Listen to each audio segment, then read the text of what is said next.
si Letty Chua kasama si cameraman Elmer Zaraspe para po sa Trip TV. Napakagandang basic service na inihahandog po ng pamahalang lungsod ay ang libreng konsultasyon at libreng gamot dito po sa gusaling pangkalusugan. So makikita po natin na tayo po ay nasa harap ng gusaling ito, 2-story building na fully air-conditioned para po i-cater ang mga higit na nangangailangan. So puntahan po natin kung ano ba yung mga serbisyo na hatid ng pamahalaang lungsod. Tara na! Pangalan po? Cesar Morales. Taga saan po? Taga Barangay 24. Okay. Ano po yung nakuha niyong service dito po sa City Health Office? X-ray, libreng X-ray? Napakaganda po.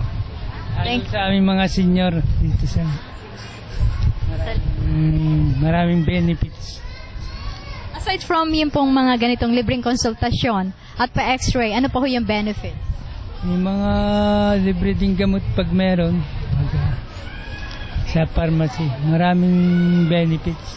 Libreng sini po? Libreng sini. So, andito tayo sa entrance ng gusali at makikita po naman natin na meron pong nag-guide para sa mga pasyente ang City Health Office. Okay? So, meron pong numero na ini-issue ang mga City Health staff. Magandang umaga po, Ma'am Emma. Ba't po maraming pasyente yata ngayong araw na ito? Kasi pag Thursday talaga. Nag-a-average po kayo ng ilan? More than 100 and above. 150, 160. Napakadaming tao. Ano ho? Taga saan po kayo? Taga Santa Clara po. Santa Clara. Ano pong nararamdaman ng inyong anak? Inuubo po. Uso ho yata ngayon ng ubo. Ano ho? Ilan ho ang inyong anak? Dalawa po. Pareho hong inuubo. Anong oras ho kayo nagsimula dito ng pagpunta? Nagpunta po kami dito 7. 7. So ano ho ang number nyo? Dito po. Nasaan po ang number? Sa kanila po. 52. So natimbang na ho ang bata? So ano ho masasabi nyo dito sa serbisyo ng pamahalang lungsod ng Batangas? Maganda po ngayon ang serbisyo. Okay. So bale, ilang beses na po kayo nagpapatingin dito? Babago pa lang po. Opo. So first time? First time dito sa building na ito? Opo. Dati-rati doon, ano? Okay. So medyo aircon ngayon, ano? Magandang umaga po. Taga saan po kayo? Santa Rita po. Ano ang nararamdaman? Sa UTI po, nagpa-exam po ako. May counting infection sa iha. Is this the first time na kayo ay nagpatingin dito? Yes, ma'am. And how do you find the service? Mahusay po, maganda. At saka po talagang mas maganda may ganito, libre lahat, libre ang gamot at hindi talaga basta gamot, branded pang gamot dito. Wow, ma'am, ano ang inyong pakay dito sa gusto? Pakijasik po ang aking anak na rin. So ano masasabi niyo sa service ng city government? Kahit po marami, malamig po dito. Masarap magpa-check up kasi malamig. Saan po sila? Taga-Tingga po. Tingga. All the way from Tingga. Ay, ang ganda naman ito. Ano hong patitingnan nyo dito? Ay, yung anak ko po. Ay, anong nararamdaman mo, Ine? Hindi, may mga konting rashes. So, dito pa lang po tayo sa first floor at titingnan natin ang klase ng serbisyo naman sa second floor kung saan andun po ang mga doktor. Samahan pa rin po ang inyong lingkod, Letty Chua, kasama si Elmer Zaraspe.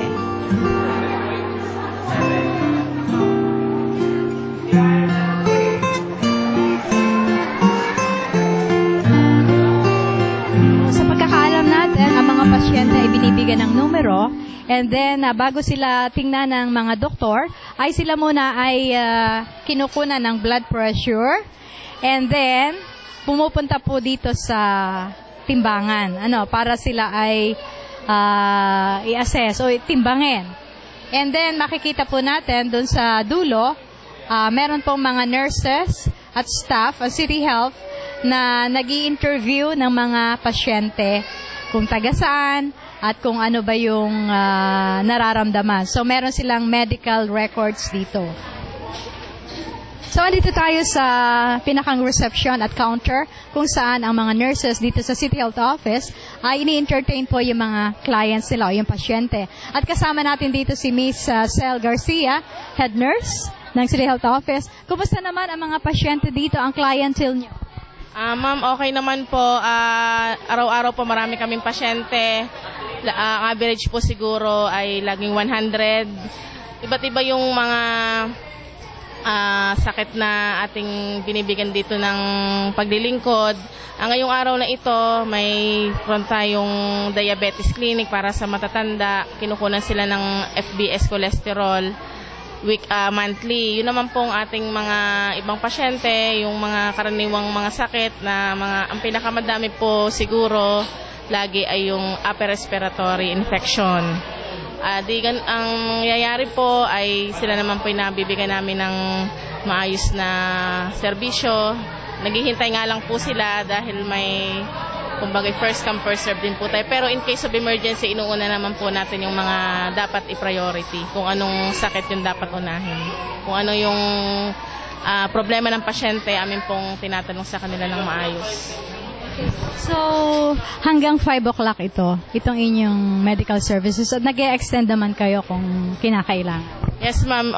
Kung naglalabis po sa tayo ng lalampas ng 5 p.m., atin pa rin pong tinatapos yung mga pangangailangan ng ating mga pasyente dito. Hindi kumbaga ay hindi na regardless na po kung anong oras man yon, nag-e-extend lang po kami ng aming oras para sa kanila. So, talagang dire-diretso ito, Mondays to Friday. May ngayong Huwebes ay para sa mga diabetics at saka ibang mga sakit. Saka meron ma'am din po tayo dong para sa anti-rabies injection. Halimbawa, nakagat ng aso, pwedeng pumunta rito. Yes, ma'am. Ma'am, doon po may nurse din pong naka-assign doon sa side na yun. Doon ang pampundi po sa TB Clinic, may ibang nurse din pong naka-assign para naman po doon sa ating mga kababayan na mayroong mga problema sa baga. Tapos sa taas, meron social hygiene clinic. Yes, ma'am. Opo, sa mga female workers, mga entertainers po, ganun. So, ano pa yung mga clinic doon? Social hygiene, tapos may TB, DOTS. Anong DOTS clinic? Ayun po ay yung tuberculosis directly observed treatment short course. Yung sa mga pulmonary TB po, sa baga, sakit sa baga. So, sabi ni Doktora Barion sa akin, preventive ang City Health Office, hindi curative. Ano yung preventive na sinasabi? Ibig sabihin po ay ang ating ginagawa dito ay para maagapan na lumala yung mga sakit. Kumbaga para maagapan siya. Para ating masugpo agad yung kung anong karamdaman yung kanilang mga idinadaing dito, yung pong ating preventive care. Yung curative, saan naman yon? Yung ma'am curative minsan po, ay pag po curative, pinarefer na po namin sila sa mga hospitals. Yung po yung pinarefer namin sa mga espesyalista, yung nag-undergo ng ibang treatment. So preventive, pinabawasan at hanggat maaari sinusugpo. Okay, thank you very much. Anong nadiderive mo sa pagsiservisyo sa tao? Anong nararamdaman kapag nakakakita kayo ng mga pasyente na gumagaling at masaya? Yes, ma'am. Yung kapag po ganong kami naman po yung after ng pagserbisyo natin sa ating mga kasamahan, parang tutuwa naman po kami na gumagaling sila sa ating mga binibigay na mga treatment at saka yung kahit medyo naiinip-inip nga po ay paglabas naman nila rito ay may nakikita rin kaming kaaliwalasan sa kanilang mga mukha na parang ang ibig sabihin ay nakokontento naman sila sa serbisyo po na binibigay natin sa kanila. Thank you very much at mabuhay office. Meron pa tayong nalimutan. Meron pala dito tungkol sa anti-rabies. Ito yung Animal Bite Center kung saan ay mayroong mga nurse na naka-assign dito. Magandang umaga po. Pwede pong ma-interview. Animal Bite Treatment Center. Kayo po ang in charge na nurse dito. At dito na lang po tayo. Okay, pangalan po ng doktor. Ma'am Nurse. Aileen Fortuna Cantos. Ano po kayo ni Kagali? Ano kayo ni Kagali? Kumusta na si Kagali? Retired na nakakapamahinga. Masipag. Siya nga yung utility namin. Okay, so kumusta naman ang mga pasyente dito sa Animal Bite Treatment Center? Madami pa rin hanggang sa ngayon. So, yun yung problema natin ngayon. Marami pa rin na nakakagat ng aso kasi hindi na sumusunod sa batas natin. Yung Republic Act 9482, yung Anti-Rabies Act of 2007. Maraming asong hindi nakatali. So, maraming nakakagat. Sa month ng January, more or less, ilan po ang nakagat ng aso na nagpatingin dito? January is 183. 183. Usually ba, Ma'am Fortuna, na itong mga nakakagat na ito ay binibigyan natin ng libreng gamot? Libre lahat. Yun yung naiibigay natin sa kanila kasi libre lahat yung bakuna. 3 doses kapag buhay yung aso na... Ilan? 3 doses. 3 doses of? Injection. Pag buhay yung asong nangagat. And may 4th dose pa pag namatay within 2 weeks yung aso. So, libre lahat. Hindi nga namin maintindihan kung yun yung problema kasi libre kaya okay lang na makagat. Baka yun yung problema. So, tinitingnan namin kung ano pang magagawa namin. Okay, Ma'am Aileen, alam ko mahirap magpagamot bukod sa masakit ang turok ay mahal din ito. At dito ay libre. Mahal ma'am sa labas. Yun yung... Sa labas kasi is 1,700 ang isang... 1,700 ang isang turok? Ang isang vial ng gamot. So, yun, hindi naman lagi tayo meron na gamot, nauubos din. So, kailangan talaga, kulang sa atin yung responsible pet ownership talaga. Yun yung problema. Sa barangay, kailangan mai-impose talaga yung responsible pet ownership. Sana matulungan kami doon. Kailan lang ito inilunsad, itong Animal Bite Treatment Center? Matagal na kami. Oo, matagal na. So, nagkaroon lang kayo ng cubicle dito? Oo, nagkameron kami. Binigyan kami ng sadyang clinic namin. So far, wala namang fatality for this year? Doon sa 182 na nakagat? 183. For the past almost 3 years, wala tayo. Kaya lang, unfortunately, last November, nagkameron tayo ng isa. Human rabies gulod. Balikan ko lang, sabi nyo, yung 3 doses pagka buhay ang aso. So, ibig sabihin, iobserbahan ng aso? Inoobserbahan kasi malayo pa naman yung pa 4th dose kasi day 30 yon. So, pag buhay within 2 weeks from date of bite, hindi na sila babalik for 4th dose. Ibang mga aso, pagka may anti-rabies, capable pa rin sila na magkaroon ng yung epekto sa tao? Oo. Kasi kahit may bakuna yung aso nila, pabakunahan pa rin natin yung tao. Bakit pa binabakunahan ng veterinarian, ng anti-rabies? Yun yung pinagtatalunan nga dati. Kaso lang, hindi kasi ma-assure din ng vet na 100% yung bakuna nila sa aso. May mga lapses pa rin. I think parang 85 or 90% lang daw yon. So yung 10% hindi naman natin kayang i-risk sa tao. So binabakunahan pa rin kahit may bakuna yung aso. So number 1, una is basta nakagat ng aso o pusa yung tao or yung bata, huhugasan lang ng tubig at sabon. Huwag paduduguin, huwag pipilitin paduguin or lagyan ng mga bawang. Iniit-it pa. Oo, hinihitit. So, wala pong ibang gagawin, kundi hugasan lang ng tubig at sabon in running water, 10 minutes. Yun lang po. Tapos, pumunta na sa amin, sa Animal Bite Treatment Center or kahit saan pong ospital, pumunta na lang. Tapos, bukas ang injection natin na libre is Monday and Thursday, 7 a.m. nag-start na po kami. Kaya maaga kaming makatapos. 7 a.m. nag-start na kami kasi para maiwasan yung sobra kasing dami. Wala na silang maupuan dyan. So, 7 a.m. nag-start na kami para maaga silang makauwi. So, Monday and Thursday. Mary. Ngayong araw na ito, Doktora, ilan ang naging pasyente nyo? Ngayong araw na ito, naka-60 na kami. Oo, 60. Ganun sila kadami. Naku, delikado pala po ang makagat ng aso. Naka-60 na pala. Maraming nakakagat. Ibig sabihin, maraming asong gala. Yes, ma'am. Marami talaga sa mga barangay. Kahit may contest pa kami, yung sa rabies tuwing December, marami pa rin na talagang asong nakagala. So, sa mga barangay captain, please lang po, tulungan niyo po kami para sa mga asong nakagala sa inyong barangay. Any more message? Wala na, ma'am. Siguro yun lang, tulong ng barangay talaga kasi sa kanila, ma'am, nagmumula eh. Kung walang asong nakagala at saka nakatali lahat at nababakunahan at naaalagaan mabuti, siguro walang rabies na makukuha ang mga tao. At sa bahaging ito, pupunta naman po tayo sa taas at titingnan natin kung ano ba ang klase ng serbisyo na uri ng basic service na inihahandog ng pamahalaang lungsod. Ito po ay fully air-conditioned, nagusali ng pangkalusugan at na pagkakaalam natin ito ay itinayo noong 2008.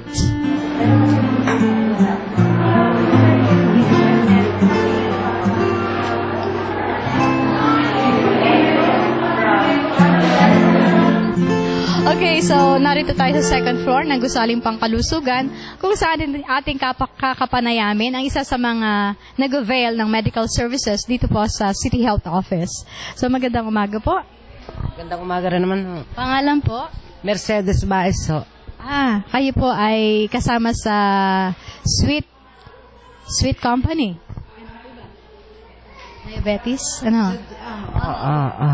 Okay. So, matagal na po kayo nagpapakonsulta rito? Matagal na. Mga ilang taon na? Maglilimang taon na ha. 5 taon na. And happy naman po kayo sa kanilang services? Happy po. Wow. Nakikita naman sa inyong mukha na talagang yung pagbabalik-balik nyo dito. So, alam nyo, ang diabetes hindi naman nakakatakot na disease. Basta't dire-diretso lang yung gamutan. Ano po? So, ngayon, ano po yung level na? Kayo po ba'y, may gamot din bukod sa consultation? Oo naman.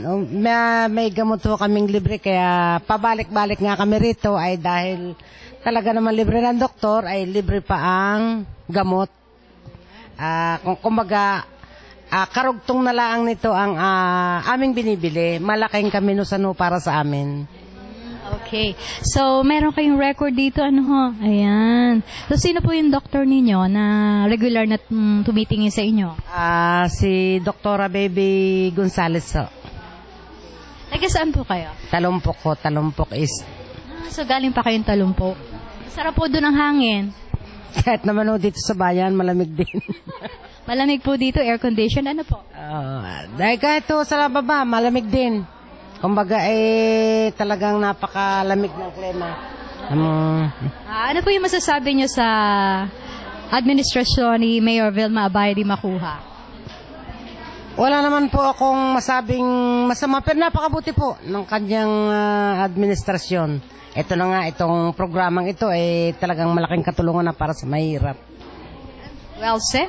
Thank you very much po at mabuhay po kayo at sana nga po tuloy-tuloy na inyong paggaling.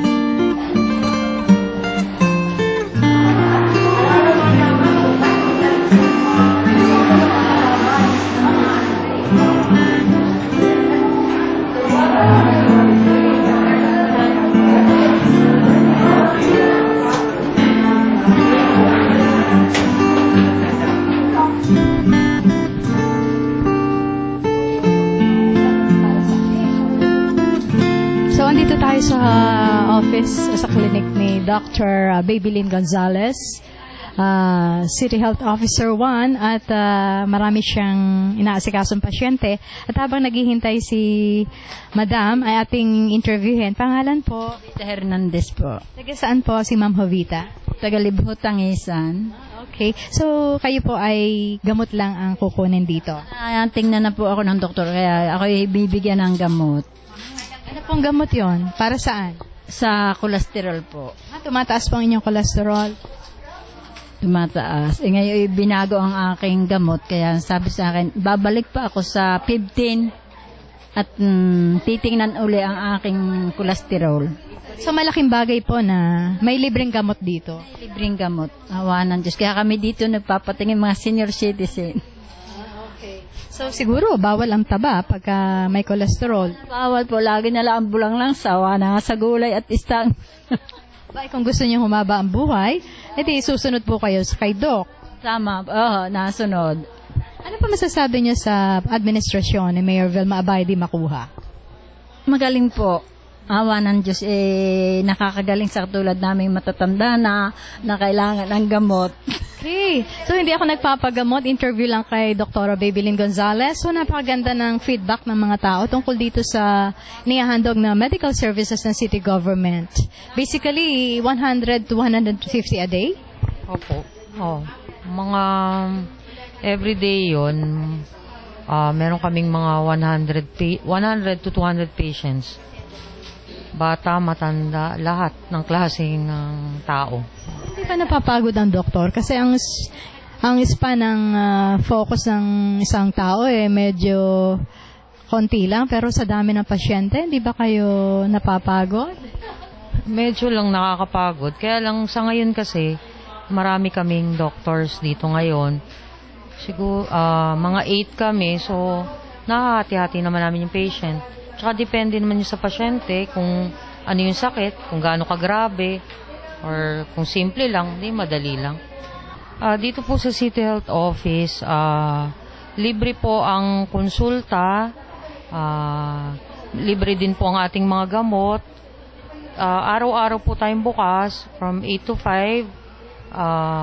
Marami pong services na kaming ibinibigay na libre, lalo na po. Meron kaming araw para sa mga may diabetes, high blood.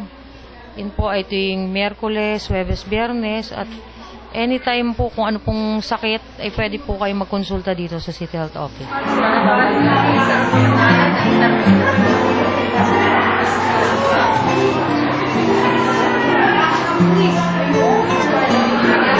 Okay, pangalan po? Adelaida Cueto. Ma'am Cueto, sa taga saan po kayo? Talumpok West, Ginto, Talumpok West. So, bali nakakuha na po kayo ng gamot. And then, ano pa ho ang proseso? Okay naman. Yang pinabalik ako at dahil lang ituturo ni Dr. Lucero kung paano ang pag-inom ng gamot. Hindi ho basta iniinom. Siyempre, hindi dapat basta nainom ng gamot. Kailangan talagang alam natin kung paano iinumin ang gamot. Kung 3 beses ba? Kung 2 beses? Ganun nga. So, bali, ano po yung pinatingnan nyo kay doktora? Sugar, cholesterol, saka yung aking high blood. Tumataas po ang inyong blood pressure? Dati dahil ako'y stroke na, 15 years nang mahigit. Ay 15 years na rin akong nagte-take ng gamot, mahigit na. Magsi-60 na ngayong March 30. 16 years na akong na-stroke. Pero sa awa at tulong ng Panginoon at sa tulong ng gamot, talagang malakas pa rin. Kahit medyo mahina ng tuhod, ika ngay natanda. Kaya ganon. So, natutuwa po kayo at meron ganitong medical services and city government. Laking pasasalamat ko, lalo na ako'y mag-60. Ay sabi ko, ako'y naka-discount ng gamot, tapos ako'y monthly nag-check up dito. Mahigit ng 2 years akong naan dito sa City Health para magpa-check up. Tapos kayo libre pa ang mga gamot? Merong libre, merong buwang maraming gamot, meron namang kokonti. Hindi pare-pareho ang buwan. Pero talagang laging may gamot silang binibigay pagka sila'y may available na pambigay sa tao. So, maraming salamat po. May social hygiene doon. Yun po yung kinikater nun yung mga... Kasi may programa ang DOH, yung STD HIV/AIDS program. So yung mga kliyente po namin doon, mga registered females workers, mga freelancer, o yung mga walk-in patient na may problema regarding doon sa infection na yon, dyan po namin ginagawa yung mga routine procedures. So everyday ba yun o may araw para doon? Araw po, may schedule para sa mga registered sex workers para pumunta dyan. Pero yung walk-in, anytime po yun. So lahat pala ng patients kinikater nyo? Opo, lahat po. Ito pala yung nag-treat nitong mga high blood at saka cholesterol? Kami po ni Dr. Gonzalez. Ilan ang pasyente ang inyong hinahandle sa isang araw? Average? 100. Average, Mga 70 to 80 po, siguro. Mga ganun. Dapat pa yung pagpunta niyo sa barangay. Opo, iba pa po yung sa barangay. Ang kalusugan ay kayamanan. Sabi nga sa English, health is wealth. Subalit may mga pagkakataon na hindi ito maiwasan. At dito, ang pamahalang lungsod ay nakalaan sa mga higit na nangangailangang mamamayan. Mula dito sa Gusaling Pangkalusugan, kasama si Elmer Zaraspe, Leti Chua, nag-uulat.